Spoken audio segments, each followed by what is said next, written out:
ডাকসুর কেন্দ্রীয় কার্যকরী সদস্য নারী পদে আফিয়া ইবনাত সামিহাত ব্যালট নং 14, সোহানুর রহমান স্বতন্ত্র বিপি প্রার্থী, তার ব্যালট নং 5।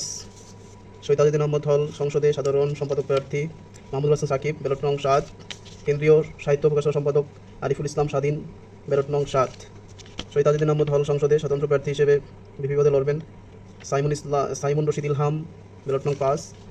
সাদাত ইবনে ইসলাম কার্যকরী সদস্য কেন্দ্রীয় ব্যালট নং 19। কাজী মেহরাব সহ সমাজসেবা ও মানব সম্পদ উন্নয়ন বিষয়ক সম্পাদক পুরুষ ব্যালট নং 4। মোহাম্মদ ইরফান আমিন অক্ষর সাংস্কৃতিক সম্পাদক ব্যালট নং 5। শহীদ আহমদ হল সংসদে সহ সাধারণ সম্পাদক এজিএস প্রার্থী ওয়াজিব মিয়া ব্যালট নং 17। অর্থাৎ এই কয়জনের ব্যালট এখন পর্যন্ত কিন্তু আমি আমার রুমে পেয়েছি। তো এখন যেহেতু ডাকসুতে 40টা ভোট দিতে হবে, আসলে 40টা ভোট তো অনেক ব্যাপার, আসলে 40টা এমসিকিউ দাগাই কখনো 40 পাই নাই সর্বোচ্চ।